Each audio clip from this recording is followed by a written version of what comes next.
You guys see them all over the place, but these swing AIs that are more out there now, I want to give you guys a couple reasons why you should be a little bit wary. I know everybody's just like, well, I'm just going to do at least one upload, see what it does, but let me give you some things to be mindful about.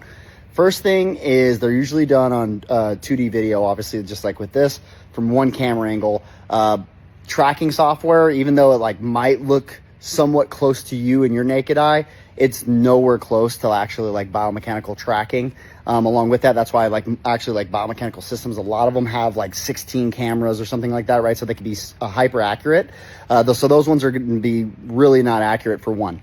So the tracking already is not accurate. Then somebody else too is also going about it by trying to tell the software what to look for. And then also too, they're trying to get their thoughts, their ideas, and then their recommendations based on top of that. Oh, if this is in this position, this is what might have happened.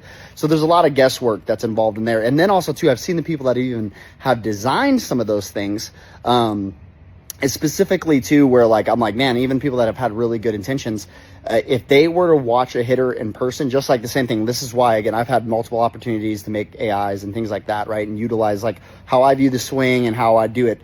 I won't do it because also within that as well, even when you do that, you watch the tracking software and what it would recommend. And then if I watched it with my own eyes, even if I designed it myself, and I watched it with my own eyes, I'd be like, actually, there's all these other things that are happening that are the reason why they're getting put in those positions, or they're going into these positions, and this is why they're struggling as well. And I would make different recommendations based on that, right? So another thing is too, as well, is a lot of people think that this is, they're basing things off of ranges, right? So the problem with ranges is there's somebody at the very top end of that range and the very bottom end of that range that are both really successful. And then there's also people that are successful outside of the ranges. That's just the general range. So then when they're doing things off of ranges, and this is why biomechanical data in general is problematic, and you can't just go from a strict set of data and go, hey, you have to be within this range and then this is good. Well, it's like, well, yeah, someone might be in that range and also be really bad. So if you're also going by those ranges and all those things too, that's also going to be problematic. So my point is, right, is that we're just not there yet, right?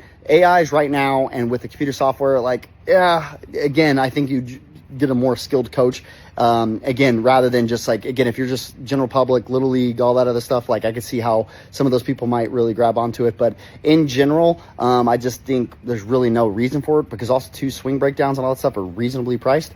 So anyways, something to think about, and something that I see commonly as well as just some of the errors that come on with using software like that.